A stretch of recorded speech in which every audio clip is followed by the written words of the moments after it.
Buenas noches a todos. Buenas noches, Claudia. ¿Me escuchas? Sí, Natalia, te escucho. Perfecto, Claudia. Vamos a dar inicio a nuestro café tutorial sobre ejecución, control y cierre. Eh, y pues el objetivo de este café tutorial es aclarar dudas con relación al examen final y pues claramente a todos los temas que hemos desarrollado durante el semestre en esta clase. Bien, Claudia. Te escuchamos. No sé si quieres hacer alguna introducción. Pues no, Natalia, realmente pues aquí estoy presta a las inquietudes que puedan tener para lo de nuestro examen, que es este fin de semana. Y Sí. no, pues atenta. Bueno, yo tengo varias preguntas, pero quisiera que me aclararas si el examen final es sobre ejecución, control y cierre de calidad, valor ganado, riesgos y gestión de integración. Es decir, todos los temas que abarcamos durante la clase Sí, o hay temas puntuales. involucra el tema de alcance, valor ganado, lo que vimos de calidad, riesgos, ¿sí? Todo lo que hemos visto en la clase. Pero yo les pido que traten de estudiar pues el material que vimos y básicamente lo que hemos visto en clase, ¿no? El sílabo sugiere leer pues algunas lecturas que se tenían que preparar para cada clase, pero pues yo no pretendo que se lean todo el PMBOK para preparar el examen. Realmente si ustedes han trabajado en el seguimiento y control de sus proyectos, pues el examen va a ser muy fácil, la metodología es la misma, es de selección múltiple y hay un ejercicio chiquito al final, muy pequeño. Eso es básicamente lo que va a pasar. Ah, perfecto. Eso es en cuanto a la metodología del examen.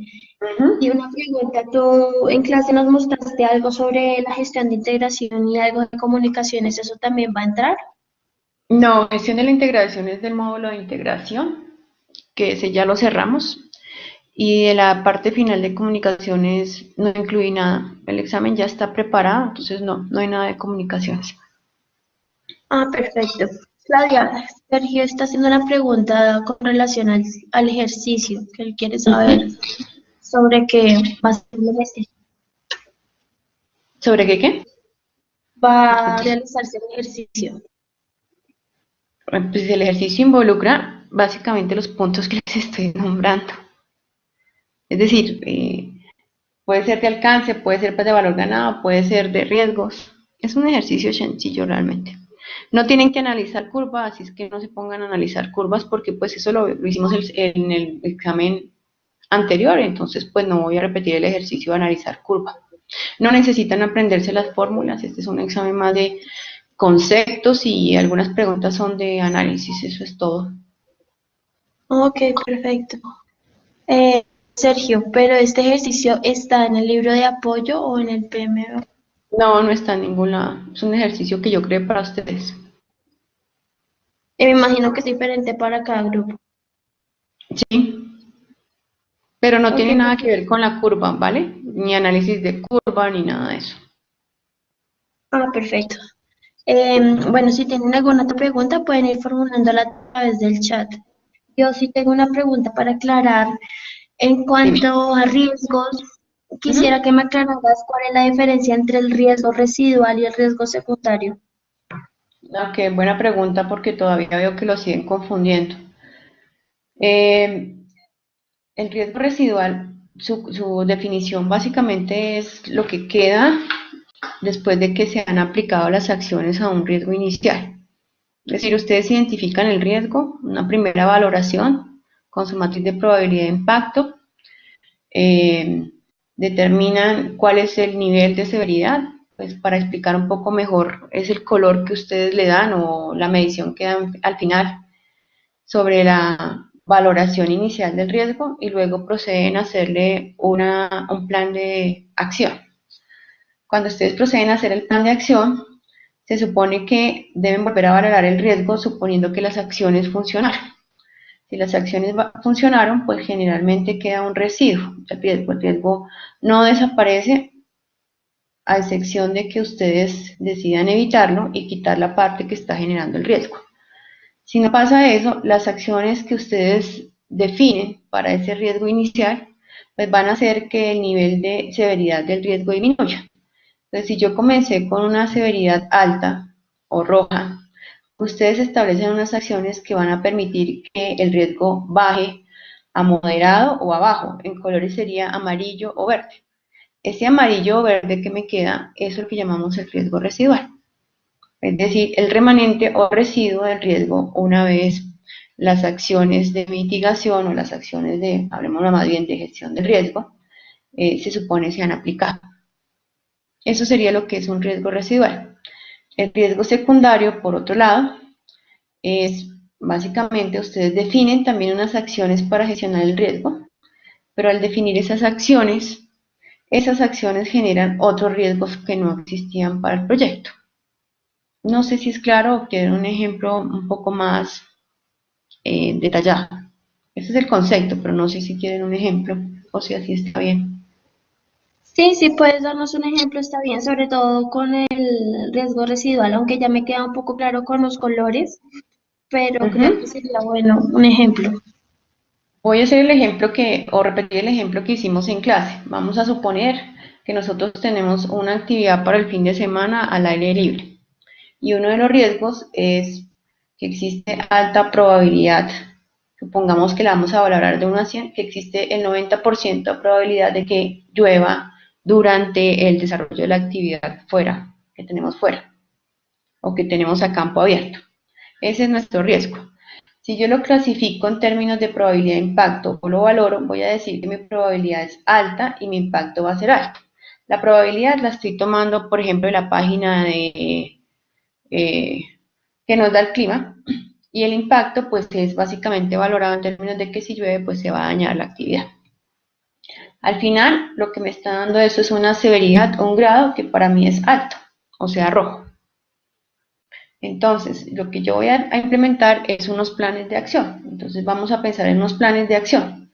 Vamos a decir, por ejemplo, que vamos a comprar sombrillas o que vamos a alquilar unas carpas. Supongamos que nos vamos por alquilar las carpas y ya está decidido que nos vamos a alquilar las carpas. Entonces, cuando yo defino la actividad de alquilar las carpas, vuelvo y valoro la probabilidad del impacto de ese riesgo, o sea, del riesgo de que llueva. La probabilidad no va a bajar, el hecho de que yo compre las carpas no va a hacer que no llueva, pero sí me va a bajar el impacto en términos de que no nos vamos a mojar y que vamos a poder hacer la actividad. Al bajar el impacto, entonces yo lo coloco, supongamos bajo, vuelvo y lo paso por la matriz de colores y probablemente lo que me está diciendo ahorita es que con esa acción de alquilar las carpas, la severidad del riesgo inicial que era alta ahora va a bajar a medio. Ese medio es el riesgo residual. Por otro lado, en el mismo ejemplo, un riesgo secundario entonces tiene que ver con, bueno, si decidí alquilar las carpas, ¿cierto? ¿Qué riesgos tengo alquilando las carpas ahora para el proyecto? Entonces, el riesgo que puedo tener es que alguien se lesione armando la carpa, que las carpas no lleguen a tiempo, que las carpas salgan dañadas, eh, ese tipo de cosas que pueden surgir o de eventos que pueden surgir en razón a aplicar esa acción de alquilar las carpas, en el ejemplo que les acabo de dar. No sé si queda más claro. Sí, pues a mí me quedó claro, no sé si les quedó claro a mis compañeros. Y pues mientras dan respuesta, tengo otra pregunta con relación a los riesgos. Hay un Sí. plan de respuesta cuando los riesgos son pues negativos. Uno de los planes de respuesta es evitar el riesgo. Esto implica eliminar una actividad o hacer una modificación del alcance del cronograma para evitar el riesgo. En realidad es lo mismo, pero quiero corregirte en algo. Realmente el plan de respuesta no es evitar. Esa es la respuesta que yo le voy a dar al riesgo o la gestión que voy a hacer sobre el riesgo, porque el plan en sí son las actividades. Entonces yo digo, bueno, la respuesta o gestión o estrategia, le dicen en los libros, que yo voy a dar al riesgo es el evitar. El evitar implica lo que tú estabas diciendo, que yo puedo hacer dos cosas aquí. Yo puedo eliminar o modificar la parte que me está generando el riesgo. Esa parte puede ser una actividad, una cuenta de control o un paquete de trabajo. Cuando yo hago eso, cuando yo modifico o elimino una actividad, una cuenta de control, un paquete de trabajo, pues efectivamente estoy impactando mi plan de gestión de proyecto. Es decir, generalmente, y lo que dice la teoría, es que cuando tú evitas, de alguna u otra manera vas a impactar el plan de proyecto y por lo tanto vas a tener un control de cambios si estamos en seguimiento y control. El ejemplo que les daba es el siguiente. Vamos a suponer que ustedes están construyendo un carro, ¿de acuerdo? Ese es el proyecto. En esa construcción del carro hay una fase de diseño y una fase de construcción del carro. En la fase de diseño, como su nombre lo indica, se entregó, supongamos que en un plano, el plano del carro donde está ubicado, específicamente voy a hablar de este ejemplo, el airbag, es decir, la almohada que, por decirlo así, se dispara en caso de un accidente, ¿de acuerdo? Y en el diseño, el airbag viene mal ubicado, ¿de acuerdo? Entonces, cuando estamos construyendo, nos damos cuenta que donde se colocó el airbag en el diseño, va a generar un riesgo de probablemente que la persona seleccione porque quedó mal en el diseño. Entonces, una forma de evitar el riesgo, de gestionar el riesgo, es evitarlo cambiando el plano, o sea, corrigiendo el plano para que en el plano o en el diseño el airbag se coloque en otra parte o en la parte que debería estar para evitar, como su nombre lo indica, que cuando el conductor se accidente o la persona se accidente, se lesione precisamente por el airbag. Eso quiere decir entonces que yo estoy cambiando el diseño. Cuando yo cambio el diseño, estoy cambiando un requisito, que en sí el diseño cumple requisitos del producto. Entonces, si yo estoy cambiando el requisito hace parte del alcance, ¿de acuerdo? El cambiar ese requisito, pues ya me está impactando mi triple restricción. Probablemente no me impacte el tiempo y el costo, pero sí me está impactando el alcance. O probablemente me está impactando todo lo demás, porque al moverlo de un lado a otro en el diseño, probablemente me cueste más y me demore más tiempo. Entonces, ahí lo que hice fue evitar el riesgo modificando un requerimiento del proyecto. Pero también les puedo dar el siguiente ejemplo. En otro proyecto diferente, yo tengo que hacer, supongamos, no sé, digamos que un desarrollo de software, ¿de acuerdo? Y en ese desarrollo de software incluye las etapas de levantamiento, diseño, construcción y pruebas. Supongamos que yo me estoy dando cuenta que no soy experto en hacer las pruebas de software. Hoy en día hay personas o organizaciones que hacen eso. Pero encontré ese riesgo. Ese riesgo existe la posibilidad de que me equivoque al hacer las pruebas porque no soy experto haciendo pruebas. Yo puedo hacer una gestión para evitar ese riesgo y es quitar las pruebas, que eso ya sería una cuenta de control de mi alcance, ¿cierto? Y lo que estoy haciendo es quitando la parte que me está generando el riesgo. Como estoy quitando toda una cuenta, pues primero esto tiene que pasar por un control de cambios, que pues ustedes ya son expertos en eso. Yo tengo que analizar el impacto y que el sponsor me apruebe hacer esto. Entonces, la acción que hice fue evitar. En este caso, en este segundo ejemplo, quité o eliminé toda la fuente que generaba el riesgo, que en este caso es en la etapa de pruebas.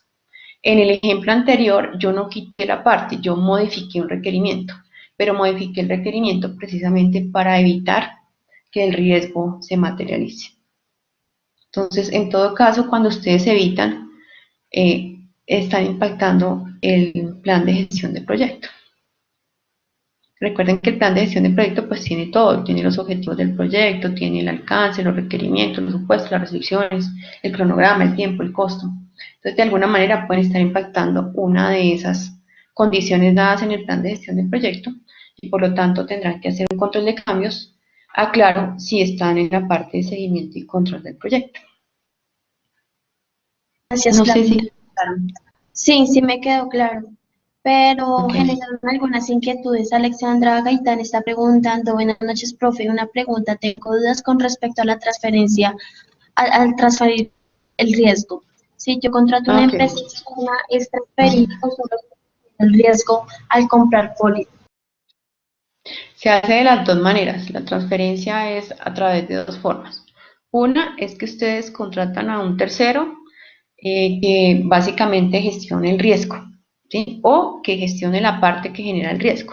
Es decir, si voy al ejemplo que estábamos hablando del desarrollo de software y las pruebas, Entonces, yo ya no lo voy a eliminar, sino que lo voy a transferir. Lo que yo haría es contratar a un experto o a una empresa que es experta en la parte de pruebas y va a hacer las pruebas.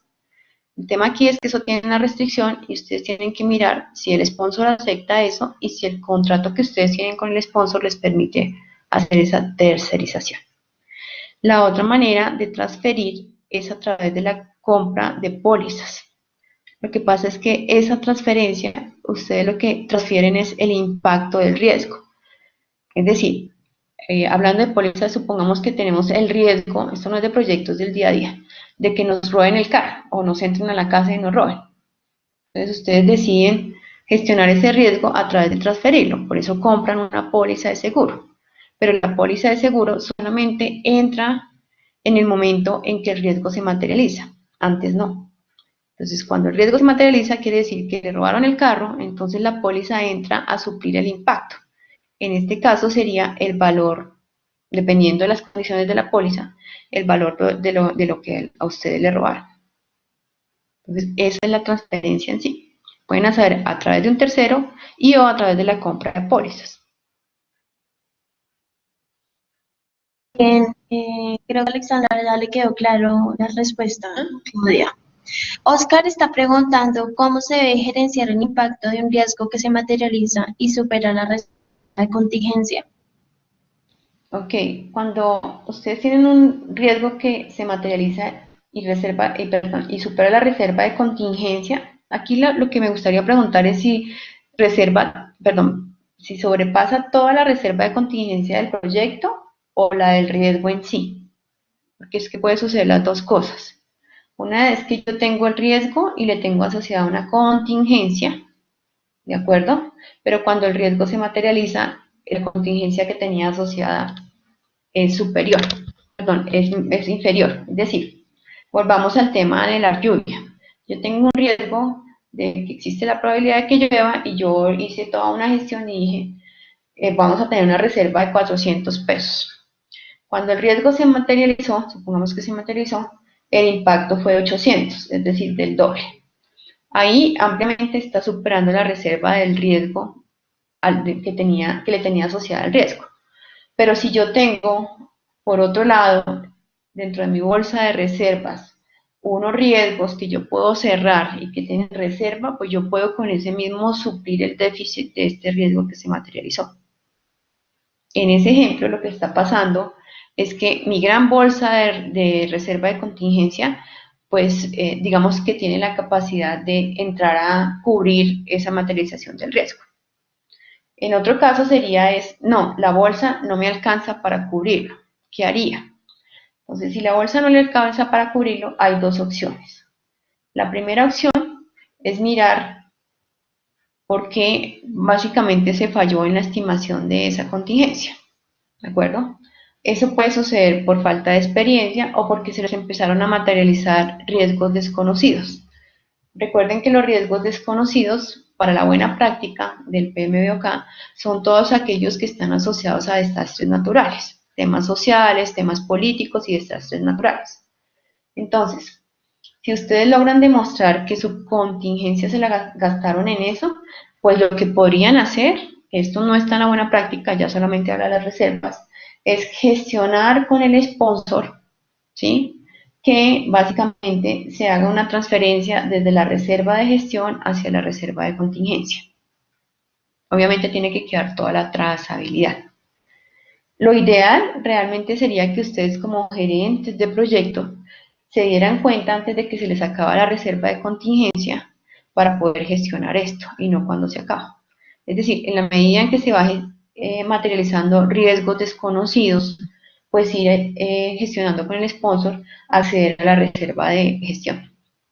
Ahora, si en todo caso no tienen reserva de gestión y no tienen reserva de contingencia, ahí sí les diría, pues nos toca sentarnos con el sponsor, calcular la reserva de contingencia que necesitaríamos para terminar el proyecto y probablemente hacer dos cosas, o un control de cambios o pactar con el sponsor con el sponsor que se tenga disponible esa reserva en caso de que un riesgo se materialice. ¿Por qué lo hago así? ¿Por qué lo digo así? en la clase de cierre que vamos a ver el fin de semana, vamos a ver que las reservas, que de acuerdo a las buenas prácticas, las reservas que no sean utilizadas dentro del proyecto, sean de gestión o sea de contingencia, deben ser devueltas al sponsor. Por eso uno podría hacer ese tipo de gestión. Ahora, aquí tienen que sacar su poder de negociación para convencer al sponsor de que la reserva se agotó y que es necesario para el proyecto tener una reserva adicional en caso de que otro riesgo u otros riesgos lleguen a impactar el proyecto. Eso Bien, es como Claudia, la forma que podía funcionar. yo Dime. creo que eso responde a otra pregunta que hizo Felipe con relación a la reserva de contingencia. Él preguntaba cómo se debe gestionar si las reservas que actualmente no alcanzan a cubrir el nuevo riesgo residual que se crea. Debo pedir una adición a la reserva de contingencia. Se maneja igual, es lo mismo que estaba explicando. Ustedes manejan una gran bolsa de reserva de contingencia que de acuerdo a como lo vimos en la clase, realmente uno debería saber de esa gran bolsa qué está asignado a cada riesgo, que ya realmente salió, se ejecutó y qué está disponible para asignar. Entonces, igual, si se les materializa un riesgo secundario, si se les materializa un riesgo desconocido, etcétera, etcétera, pues uno generalmente busca la reserva de contingencia. Si es uno desconocido, pues busca la reserva de gestión. Pero igual, en el caso en que se queden con un déficit en la reserva de contingencia, lo que primero que deberían hacer es calcular, que fue un ejercicio que hicimos en clase, cuánta reserva le hace falta al proyecto o cuánta necesitaría para, de acuerdo en el momento en que está, tener en el proyecto. Y con ese cálculo, que es una proyección, o sea, eso no es un dato único, puede cambiar, pero es una proyección, puedes hacer una gestión con el sponsor para ver si él reinyecta esos recursos para el proyecto y pues en ese caso, si ustedes tienen metida la reserva de contingencia en la línea base del proyecto o en la curva S, pues tendrían que hacer un control de cambios. Es como lo deberían gestionar. Si la tienen por fuera, bueno, simplemente solicitan digamos, los fondos al sponsor y pues tendrán un acta o un documento en donde el sponsor autorizó. Eso es lo que deberían hacer. Ok, no sé si a Oscar y Felipe les quedó clara la respuesta de Claudia. Por favor, me indican. Bien. Claudia, dentro de la presentación de riesgos, tú hablas sobre medición de desempeño técnico y haces una aclaración con respecto a la definición, en donde acá se comparan los logros técnicos durante la ejecución del proyecto con el cronograma de logros técnicos. ¿Me puedes aclarar sobre el cronograma de logros técnicos? Sí, este es un concepto que trae el PMBOK y habla específicamente de que nosotros deberíamos tener, de hecho lo tenemos, eh, digamos, ir midiendo el cumplimiento. Cuando habla de los logros técnicos es básicamente los entregables de producto del proyecto, ¿sí? Entonces, yo voy entregando el diseño, yo ya tengo el levantamiento, yo ya tengo el entregable 1 o el entregable 2 para hablarlo de manera general, ¿de acuerdo? Entonces, básicamente eso es lo que llamamos los logros técnicos. Si hacemos una buena planeación, digamos, cada entregable de esos generalmente tiene un hito, es cuando yo termino y me han firmado mi diseño o me han firmado mi entregable, ¿de acuerdo? Ahí lo que están haciendo es un logro técnico, básicamente. Entonces uno puede medir el seguimiento al proyecto a través de la parte técnica diciendo, he logrado específicamente concluir estos entregables de producto. A eso es lo que se refiere los logros técnicos, Perfecto. específicamente al producto, a lo del producto. Ok, sí, ya me quedó más claro. Claudia y Alex Zambrano pregunta, buenas noches, ¿la única forma de evitar un riesgo materializado en ejecución es realizando un cambio al alcance o de los entregables del producto? Bueno, ahí quiero corregir varias cosas. Lo primero es que, y les insistía en clase, y quiero que se lleven esto de verdad, es que cuando ustedes vienen de planeación, lastimosamente cuando traen su plan de gestión de riesgos, ustedes vienen con un plan, digámoslo así, predispuesto y es que ustedes están esperando que los riesgos se materialicen para entrar a hacer algo. Y realmente la gestión de riesgos no se trata de eso. La gestión de riesgos se trata de que desde la planificación o desde el momento en que ustedes identifican el riesgo, porque eso también puede ser en seguimiento y control, ustedes traten de evaluar si pudieran hacer gestiones antes de que el riesgo se materialice o solamente después de que el riesgo se materializa o las dos. Lastimosamente, me pasa en todos los semestres, ustedes llegan a mi clase con la mayoría planes de respuesta al riesgo esperando que él se materialice para que ustedes entren a hacer algo. Eso es incorrecto. Hay que manejarlo básicamente buscando en la mayoría de los casos que el riesgo no se materialice, o sea, disminuyendo la probabilidad de que pueda ocurrir el evento. Dicho eso, la pregunta me dicen es, entiendo que está preguntando es si el riesgo se materializa, la única forma es evitarlo, es la pregunta que me están haciendo. ¿Me puede repetir, Natalia, para no equivocarme la respuesta? Sí, señora, él indica la única forma de evitar un riesgo materializado en ejecución es realizando un cambio al alcance de los entregables del producto. Ah, ok. No, no es la única forma. Ustedes pueden evitar un riesgo sin necesidad de que se materialice, puede ser materializado o no, a través de un cambio en el alcance, pero también pueden cambiar, por ejemplo, los objetivos del proyecto. Todos los cambios obviamente tendrán que ser aprobados por el sponsor, pero también se pueden modificar los objetivos del proyecto, no necesariamente los entregables del proyecto. Cuando hablo de los objetivos del proyecto, pues aquí sí tenemos que irnos por allá al acta de constitución, ¿cierto? O al documento de alcance en donde ustedes tienen unos objetivos específicos.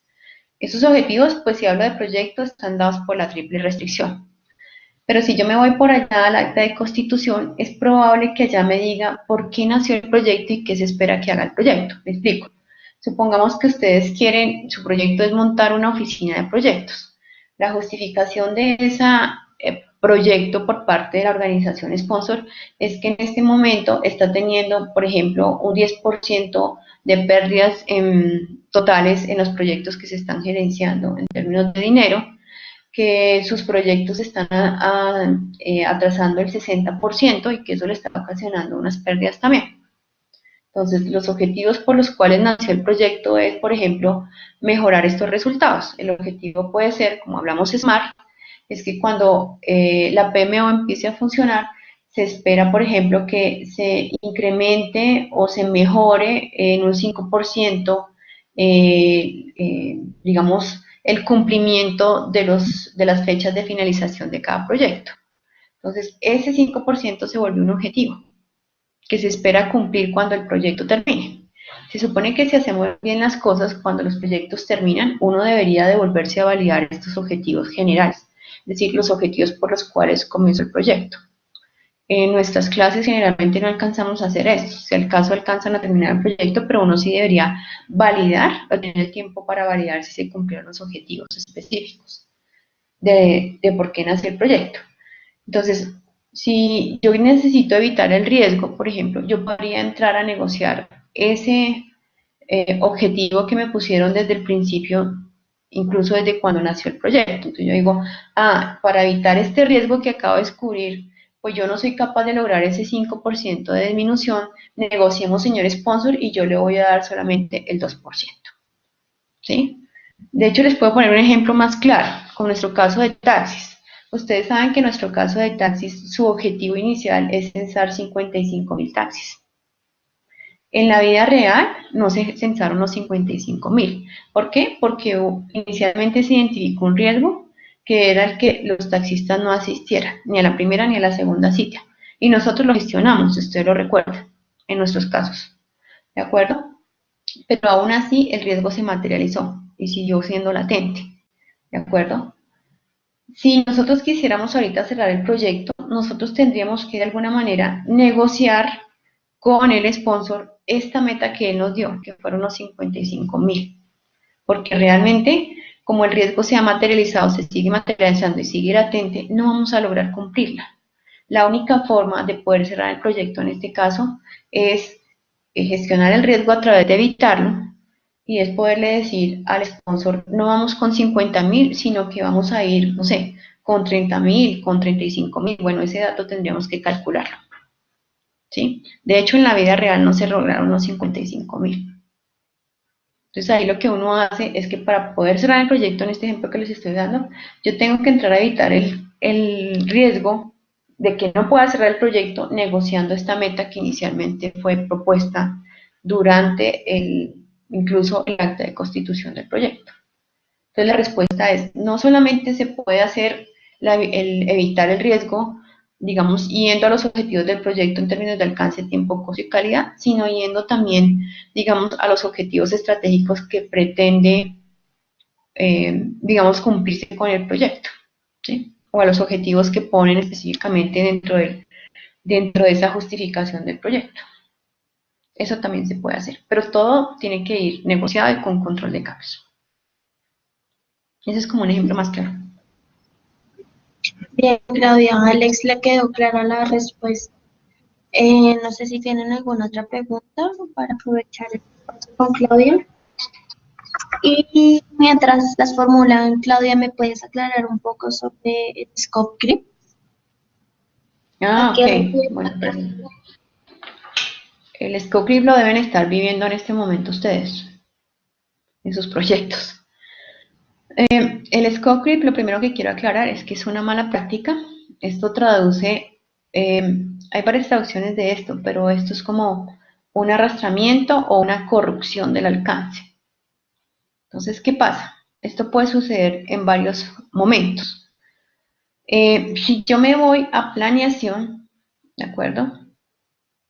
La corrupción del alcance se genera ya específicamente cuando yo tengo los requisitos a alto nivel. Entonces yo les daba el ejemplo como que quiero que sea una casa grande. Ese grande, si yo no lo defino bien durante la planeación, lo que va a pasar es que me va a afectar el tiempo, el costo, los recursos, porque como sé, si no sé qué tan grande va a ser mi casa, ¿cómo hago para estimar? Entonces ahí van a tener un riesgo materializado, ¿de acuerdo? Entonces, en planeación se va a generar, perdón, específicamente porque los requisitos están a alto nivel y esto se va a materializar durante el seguimiento y control y también durante la planeación. Ahora, si yo me voy a seguimiento y control, el arrastramiento del alcance o la corrección del alcance sucede aquí específicamente porque se hacen cambios al proyecto que no pasaron por el proceso de control de cambios. Es decir, cuando ustedes empiezan a añadir modificaciones al alcance, al tiempo, al costo o a la calidad, sin haber pasado por un proceso de control de cambios, que ustedes saben todos los pasos que tiene un proceso de control de cambios. ¿Sí? Ahí tendrían corrección del alcance o scope creep. Y también en seguimiento y control, pues debido a lo que pasó en planeación con los requisitos, lo van a tener en la medida en que cuando van a entregar su casa grande, como no la definieron sino con el sponsor, sino que ustedes definieron el tamaño, probablemente el sponsor venga y les diga que para él eso que están entregando ya no es grande. Y entonces ahí entran en una corrupción, es quién tiene la razón, quién no la tiene, pero el tema aquí es que ya nos hemos gastado el presupuesto, ya nos hemos gastado el tiempo que teníamos para hacer el proyecto, etcétera, etcétera. Por eso aquí digamos que la materialización de ese riesgo, porque eso es un riesgo, es mucho más grave para el proyecto. ¿Sí? Eso le genera reprocesos, atrasos y a veces hasta temas de que, lo he visto, temas jurídicos en términos de que no llegaron a un acuerdo ya durante la ejecución y el sponsor no está dispuesto a recibir el proyecto o el producto y legalmente pues hay unas condiciones que habría que cumplir. Generalmente el proyecto o la gerencia del proyecto es la que lleva, digamos, el mayor impacto ahí. Entonces, concluyendo, lo tienen en dos partes. En temas de requisitos porque quedan a alto nivel y en temas de seguimiento y control en que ustedes hacen cambios a los objetivos del proyecto, hablando de alcance, tiempo, costo y calidad, que no pasaron por el control de cambios. Eso sería un scope creep. Gracias, Claudia. Y pues yo tengo ya una última pregunta. No sé si los compañeros tienen otras preguntas, es el momento de realizarlas. ¿Me puedes aclarar un poco cómo se realiza el análisis de variación con relación a la tendencia del proyecto planificado? Uy, otra vez porque me mezclaste varias cosas. Análisis de variación, ¿con qué? Sí, es el análisis de variación, pero tengo entendido que ¿Mm? ese análisis de variación se hace cuando la tendencia del proyecto que está planificado está, pues, teniendo otro camino a lo que se está realizando. Ah, no necesariamente, o sea, digamos que son dos conceptos diferentes que podrían tener relación en algún momento, pero voy a explicarte. El análisis de variación es una técnica que se utiliza cuando hacemos seguimiento y control. Entonces, el análisis de variación lo que te va a permitir a ti, cuando siempre que les hablen de variación son diferencias. El análisis de variación lo que quiere mirar es el estado de tu proyecto actual, ¿sí? O sea, cómo está actualmente frente a la línea base, o sea, cómo debería estar según lo planeado. Entonces, yo puedo tener análisis de variación, por ejemplo, con lo que veíamos de la variación del costo y la variación del cronograma.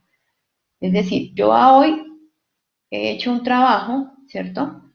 Que corresponde a un valor y yo debería haber hecho un trabajo planeado. Si no logré, pues hay una diferencia. Es decir, yo tenía que hacer 800 pesos de actividades planeadas y solamente hice 600.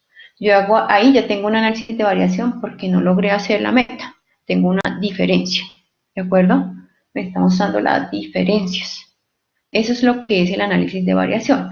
Ahora, no necesariamente se aplica eh, solamente con tiempo. Nosotros también lo vimos con costo en el tema de la variación del costo.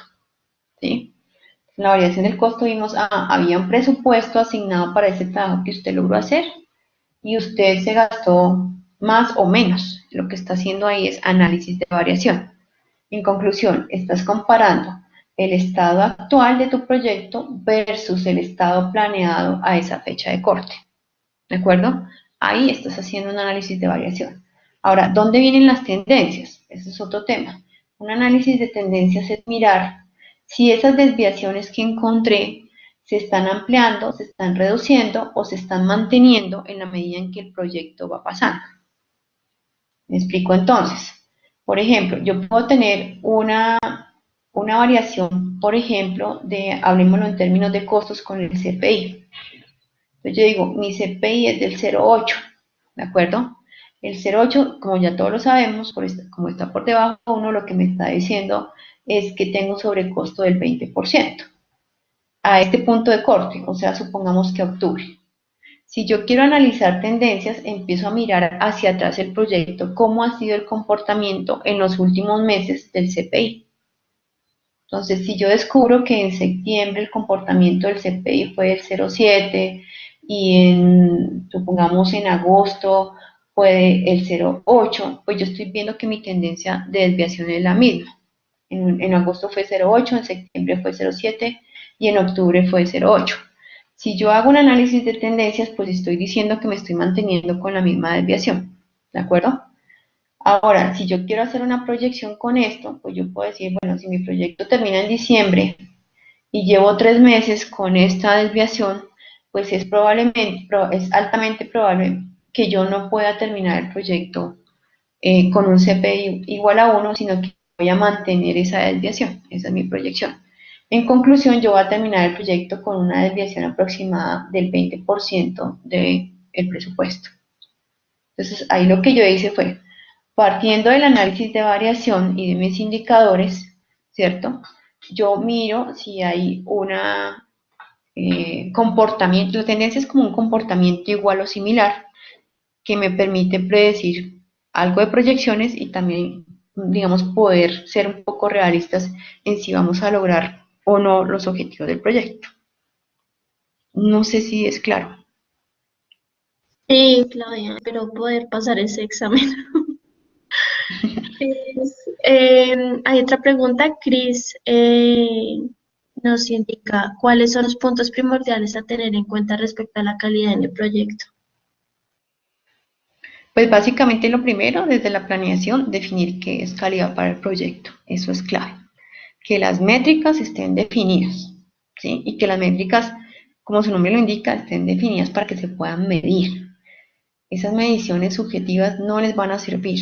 Entonces, la clave de esto es definir desde la planeación, primero qué se considera calidad para el proyecto y cómo van a medir esa calidad, ojalá llevada en términos de métricas. ¿De acuerdo? Si eso está ahí claramente establecido, pues ya cuando ustedes empiezan a hacer seguimiento y control es muy fácil determinar que estamos cumpliendo la calidad del proyecto, tanto del proyecto como del producto. Otra cosa que tienen que tener en cuenta en la calidad, básicamente es que ustedes en algunos proyectos y en la mayoría deben cumplir con normas, regulaciones, etcétera, etcétera, que incluso esas mismas normas y regulaciones les están dando las métricas. El ejemplo que generalmente yo doy es, y que es muy fácil, es el tema de construcción. Yo no soy pues, ni arquitecta ni ingeniera civil, pero sabemos que existen unas normas técnicas para la construcción. Y cuando uno lee esas normas técnicas, pues define el grosor de la placa, la resistencia de la columna, eso ya está definido y está estudiado y está claramente establecido por el peso que se le va a meter a la construcción. Entonces, uno no tiene que ponerse a definir esas métricas, uno lo que tiene que definir básicamente o tener claro es cuál es la norma que le aplica y cuáles son las métricas que tiene que cumplir. ¿De acuerdo? Si no las tiene establecidas, digamos, hablemos de un proyecto X, por ejemplo, el de la oficina de proyectos, pues tendrá que establecer con el sponsor unas métricas que les permitan definir que la oficina quedó montada con la calidad que se esperaba. Eso es lo que hay que, digamos, los consejos que yo le doy. Y si las definen, medirlas. Yo no sé si ustedes están midiendo hoy en día sus métricas de calidad, las que definieron, porque no tendría sentido definirlas y no medirlas. Eh, Hay métricas que necesitan tener tolerancias, o sea, no necesariamente es el valor exacto. Yo puedo decir que mi pared tiene que ser de 2 metros de alto, pero puedo admitir una desviación de unos centímetros hacia arriba y hacia abajo. Pero, por ejemplo, hay proyectos donde la métrica sí tiene que ser exacta. Un proyecto químico, un proyecto de petróleos donde manejamos químicos, gases, etcétera, etcétera. Pues yo sí en mi medición tengo que ser exacta porque si me equivoco, pues puedo estar haciendo una explosión y matando a la gente. Que eso ha pasado en algunos proyectos. Entonces, por eso es muy importante definirla desde la planificación y desde la planificación no solamente definir las métricas, sino definir cuáles son las actividades y responsables para hacerle seguimiento a esas métricas y que eso quede en el cronograma de actividades. Eso es como los consejos que les puedo dar.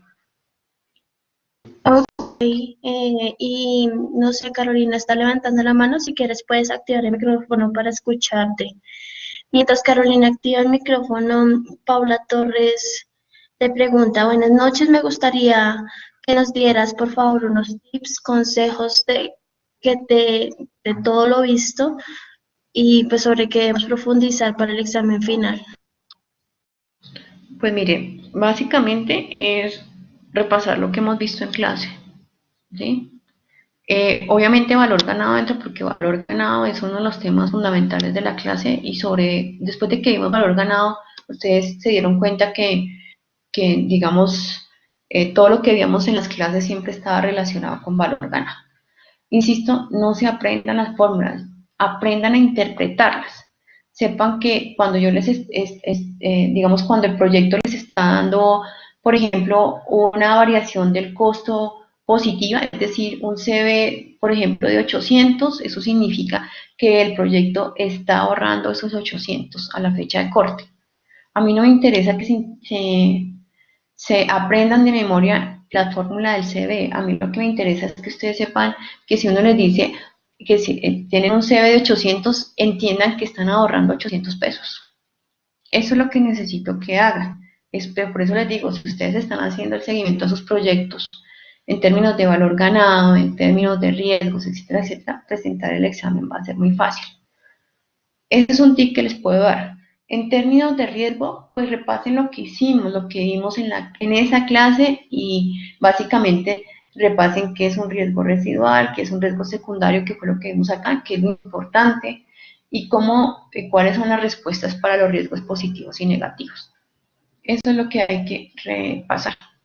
¿Qué más hemos visto? Valor ganado, riesgos, lo de controlar el alcance y validar el alcance, eso lo hemos repetido en el primer examen, lo hemos repetido durante todas las clases. ¿Qué es controlar el alcance y qué es validar el alcance? Recuerden que validar el alcance siempre está asociado con los requisitos y que validar el alcance siempre debería hacerse con todos los entregables antes de que estos vayan al cliente o al usuario directamente. ¿Sí?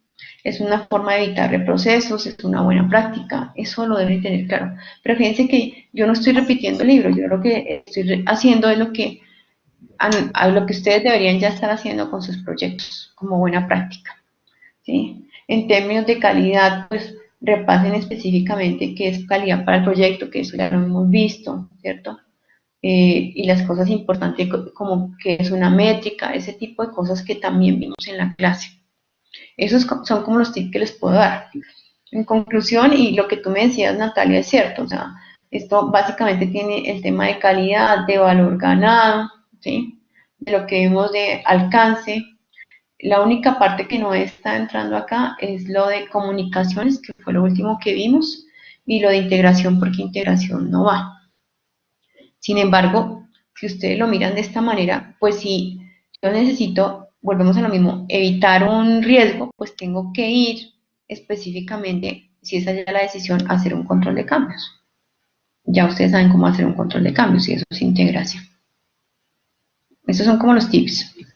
Ok, Por ahí alguien respondió. pues esto, Carolina está levantando la mano, pero escribió la pregunta y es que tiene una confusión con desempeño y proyección del proyecto. ¿Qué variables son las que se tienen en cuenta y cómo se obtienen? Ok, el desempeño y la proyección es diferente. El desempeño, acuérdense que hay una línea base de desempeño. La línea base de desempeño se utiliza durante el seguimiento y control y está constituida por alcance, tiempo y costo. O sea, básicamente lo que dice la buena práctica para llevar esto a palabras más fáciles es que cuando yo hago un seguimiento al proyecto, yo no me puedo dedicar solamente a hacerle seguimiento al alcance. Yo tengo que hacerle un seguimiento integrado al proyecto en términos de alcance, tiempo y costo.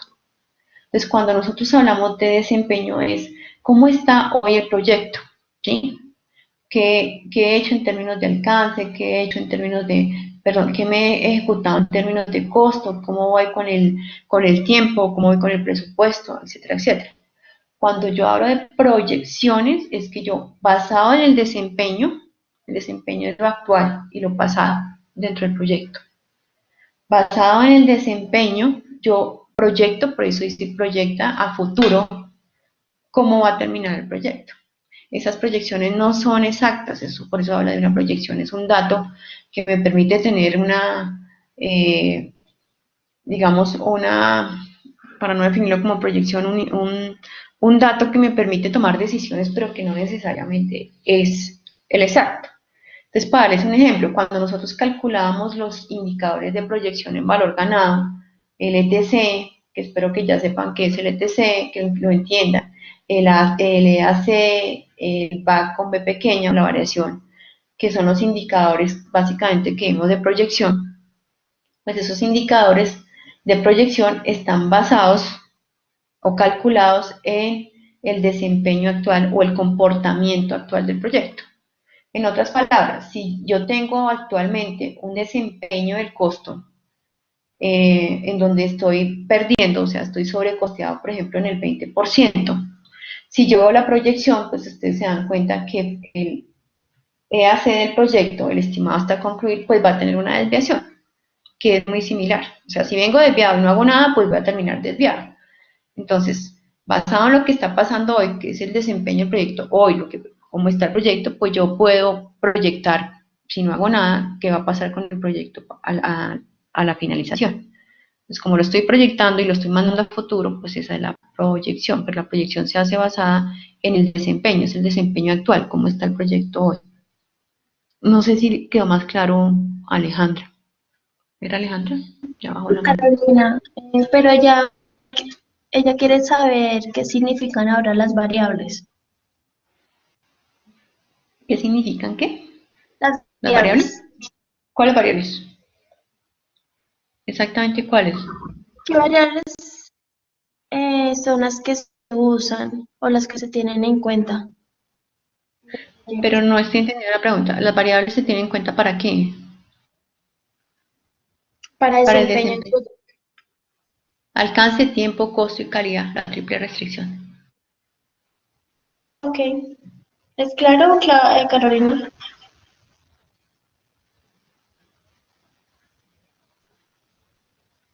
Bueno, Claudia, mientras Carolina responde, las variables son la triple restricción. Em, no, pues Claudia, te Acuérdense que hay algo agradezco. que, perdóname un segundo, acuérdense que hay algo que se llama la línea base del desempeño. ¿Sí? La línea base del desempeño se compone de esas variables que tiene la triple restricción: alcance, tiempo, costo y calidad. Insisto, la línea base del desempeño no es que yo tenga una línea por allá aparte. La línea base del desempeño es que cuando yo esté básicamente haciéndole seguimiento al proyecto, yo no solamente miro alcance, yo miro alcance integrado con tiempo, con costo, con calidad. Yo no, simplemente no puedo decir, sí, ya hice el entregable, pero ¿cuánto le costó? Le costó lo que realmente había planeado y lo entregó en el momento en que se tenía que entregar, o antes o después. Y lo entregó con la calidad establecida. Entonces yo estoy haciendo un seguimiento integral. Eso es lo que hace la línea base del desempeño: integrar las variables para básicamente hacer seguimiento de manera integral. ¿No es eso? ¿Me estás preguntando algo, Natalia?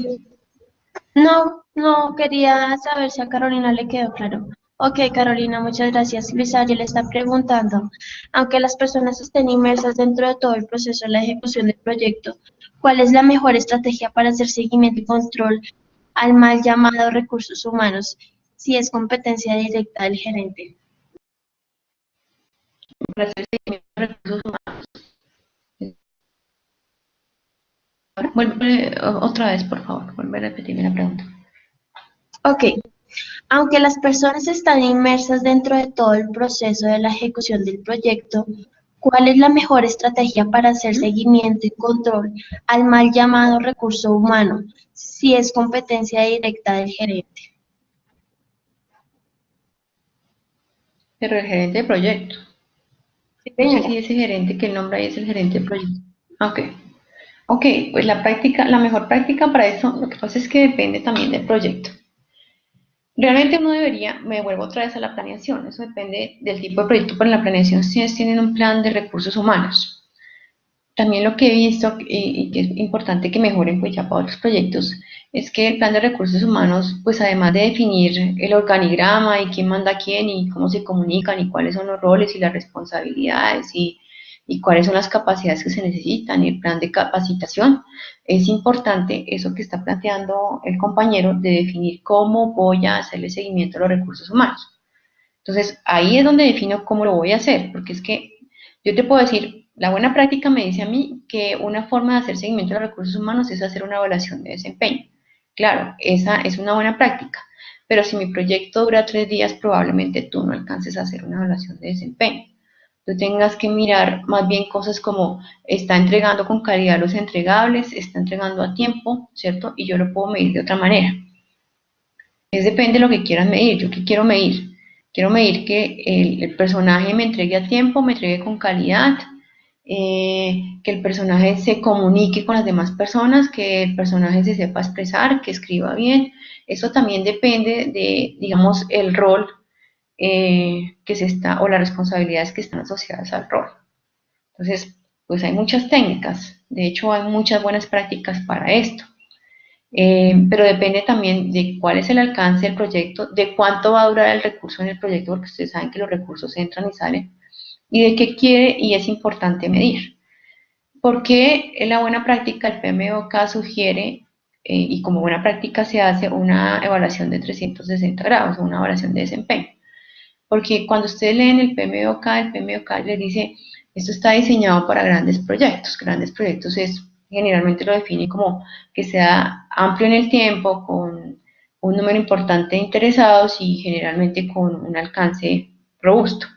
Eso quiere decir que generalmente los proyectos van a mucho tiempo, a veces a muchos años, y ahí sí vale la pena hacer unas evaluaciones de desempeño, desarrollar un plan de capacitación muy detallado, sentarse con los recursos del proyecto y decirles, usted está fallando en esto y en esto, hagamos un plan de mejoramiento y yo lo voy midiendo. Incluso en algunas organizaciones le piden a uno que para poder desvincular a la persona del proyecto, pues hay que tener toda esa trazabilidad de que uno se sentó con la persona, formuló un plan de acción y que se le hizo seguimiento a la persona, que se le dio la oportunidad de mejorar y no mejoró. En otras organizaciones, pues no están así, eso también depende, por eso habla de los factores ambientales y de los activos de procesos de la organización en todo lo que es la gerencia de proyectos. En otras organizaciones le pueden decir, no, ese es su equipo humano, ese es su problema, a mí, respóndame por el producto, ¿sí? Entonces, básicamente, eso lo tienen que definir desde el momento de la planificación. ¿Qué quieren medir? ¿Qué alcanzan a medir en el tiempo del proyecto? ¿Y qué sería interesante medir? ¿Sí? Y también, insisto, si es un recurso que viene 2 horas y ya no vuelve al proyecto, pues que es interesante medirlo, porque pues, también puede ser un recurso de la ruta crítica.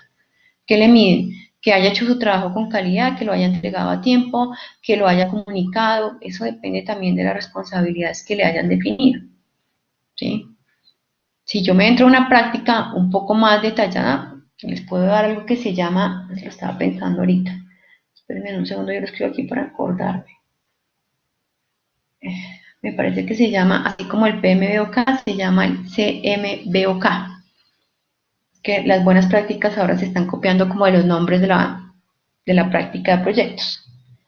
Ese CMBOK está relacionado con la gestión de recursos humanos, de cómo definirlos, cómo medirlos, cómo gestionarlos. Eso les puede ayudar. Gracias, Claudia. Luis Ariel, ¿te quedó clara la respuesta? Bueno, yo creo que por tiempo pues ya debemos finalizar el café. Claudia, te agradezco por tu participación. Gracias a Luis. Bien, Y pues nada, antes de cerrar, Natalia, quiero decirles que les dejé un mensaje en el foro para los que no entraron a esta café tutorial, y básicamente es que se dediquen a estudiar el examen. O sea, no va a haber escenario, no va a haber quiz, no va a haber nada de eso. Yo simplemente en la clase vamos a hacer el examen y hablar del tema de cierre.